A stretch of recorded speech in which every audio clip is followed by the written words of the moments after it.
حضرت عمر فاروق رضی اللہ تعالیٰ عنہ کے ایک غلام تھے، وہ پانی لینے کنویں پہ گئے.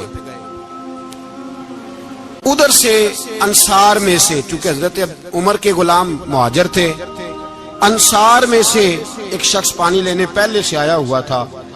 پانی بھرنے میں کوئی اختلاف ہو گیا، جھگڑا ہو گیا، مار کٹائی تک نوبت آ گئی. حضرت عمر کے غلام نے کچھ چیز مار دی، اس شخص کو زخمی ہو گیا. اس نے پکارا، عبداللہ بن ابی سلول نے سمجھا کہ موقع اچھا ہے، دوڑا ہوا آیا اور آ کر اس نے کہا، انصارے مدینہ بھاگ کے آؤ، جلدی آؤ. اور بڑے غلط جملے استعمال کیے. کہنے لگا اگر ان لوگوں کو تم اپنا بچا کچا کھانے کو نہ دیتے مہاجروں کو، تو آج یہ تمہارے سر پہ نہ بیٹھتے. معاذ اللہ، ایسی باتوں پہ کہا کرے. بولے یہ روزمرہ کی گفتگو میں عادت بنائیں، کوئی ایسی بات کرنی ہو تو معاذ اللہ استغفر اللہ کہہ کے کرنی چاہیے. اس نے کہا کہ معاذ اللہ اب ان کو بچا کچا نہ دیں تو یہ ہمارے سر پہ نہ بیٹھتے. شور کیا اس نے. ہمارے ہاں بھی سیانے بندے پنچایت کے لوگ وہ کہتے ہیں تو اس برادری کے بچے سے ہی مار کھا ہے، پتہ ہی نہیں چلا، جا اسے مار کے آ، سر پھاڑا، یہ کار پھوڑ دے اس کا سر اور دیکھ میں دیکھ لوں گا بعد میں جو ہوگا. یہ عقل مند لوگوں کے مشورے نہیں، یہ جاہل لوگوں کے مشورے. ناراض نہ ہونا، پر یہ نبی پاک صلی اللہ علیہ وسلم نے فرمایا ہے، حضور کا فرمان ہے. یہ کن لوگوں کا کام ہے؟ بول کے بتائیں، بول کے. پڑھے لکھے سیانے بندے اس طرح کے مشورے یہ بالکل نہیں دیتے، جاہلوں کا کام. پکارا، مہاجر سارے اکٹھے ہو گئے، انصار سارے آ گئے. اور جب انصار آئے تو مہاجرین کو بھی پکارا، مہاجر بھی آ گئے. اب وہ گتھم گتھا ہونے لگے تو کسی نے جا کے محبوب پاک کے کان میں کہا، یا رسول اللہ وہاں تو مہاجر انصار لڑنے لگے. وہ پرانی لڑائیاں پھر سے جاگ گئی ہیں. نبی پاک تشریف لائے، حضور نے وہاں لفظ بیان کیے، فرمایا یہ تم نے کیا جاہلوں جیسا کام شروع کیا ہوا ہے؟ یہ کون سا کام ہے؟ اللہ کرے ہم سب اس کام سے باز آ جائے، آمین تو کہنا. اور تو اس برادری دے منڈے کوئی مار کھائے. برادری کیا ہوتی ہے؟ برادری تو تعارف کے لیے. اونچ نیچ کہاں سے آگے؟ کہا میرے رسول پاک علیہ الصلوۃ والسلام نے فرمایا تم جاہلوں جیسے کام کر رہے ہو. صلح کرائی، بات رفع دفع کرائی، لوگ چلے گئے، معاملہ ٹھنڈا ہو گیا.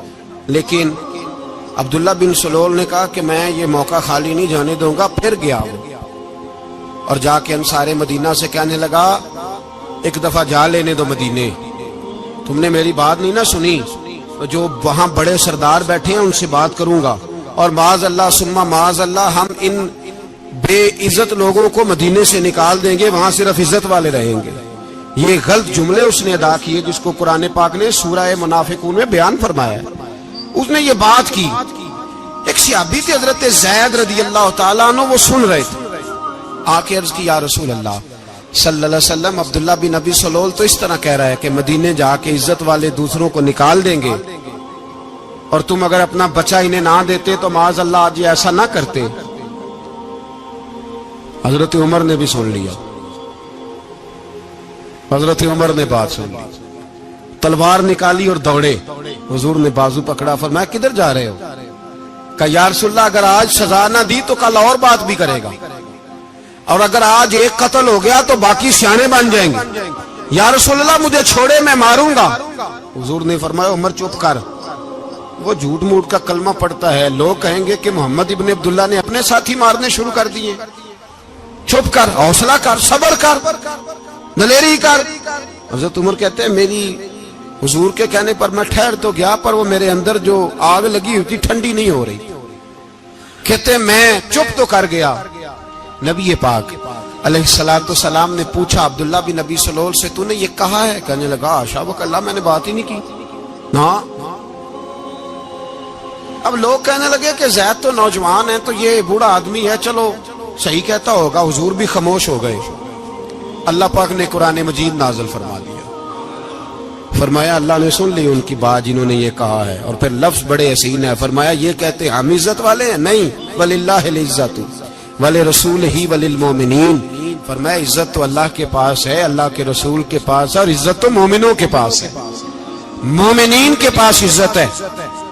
یہ قرآن پاک نے سارا مضمون بیان کر دیا کہ عبداللہ بن ابی سلول غلط کہتا ہے اور حضرت زید صحیح کہتے ہیں. حضور نے کچھ نہیں فرمایا, جا رہا ہے قافلہ. جب مدینے کی سرحد آ گئی نا, حدود مدینہ منورہ کی شروع ہوئی, تو عبداللہ کا اپنا بیٹا, اس کا نام بھی عبداللہ بن عبداللہ تھا, اپنا بیٹا اس کا بڑا مخلص جانثار غلام تھا میرے رسول پاک صلی اللہ علیہ وسلم کا. وہ تلوار لے کے مدینے کی حد پہ کھڑا ہو گیا اور کہنے لگا, میرے باپ تو نے اتنی بے ایمانی کے لفظ کہے کہ میں ان کو نکال دوں گا. کہے اپنی زبان سے کہ میں ذلت والا ہوں, رسول پاک کو اللہ نے بڑی عزت عطا فرمائی, کہے ورنہ میں تیری گردن کاٹ دوں گا. بول. کہے حضور بھی عزت والے اور نبی پاک کے غلام بھی عزت. کہے اپنی زبان سے کہے میرے رب کا یہ فرمان ہے, وَرَفَعْنَا لَكَ ذِكْرَكَ, ابھی میں خود تیرے لیے تیری شانوں کو بلند فرما دوں گا. تو کہا تو دشمن ہو کے کہنے لگا میرے بیٹے مجھے معاف کر دے, مصطفیٰ تو بڑی عزتوں والے, ان کے غلام شانوں والے. جب بیٹا تلوار لے کے سامنے کھڑا ہوا, شہرت ہوئی, اب نبی پاک نے حضرت عمر کی طرف دیکھا, کہا عمر تیری بات صحیح تھی, اب جو ہوا یہ زیادہ صحیح تھا. وہ میں نے تجھے کہا حوصلہ کر, تدبر کر, وقت کا انتظار کر, یہ صحیح ہوا کہ وہ صحیح تھا. تو حضرت عمر فاروق کہنے لگے, یا رسول اللہ میں گواہی دیتا ہوں آپ واقعی اللہ کے سچے رسول ہیں صلی اللہ.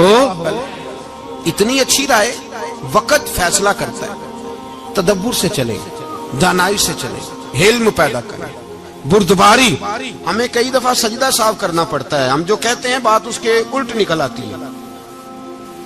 ہم کسی شخص کے بارے میں کچھ تبصرہ کر بیٹھتے ہیں, کچھ عرصے کے بعد ہمیں پتا چلتا ہے کہ وہ تو ایسا تھا ہی نہیں, ہم نے غلط بات کر.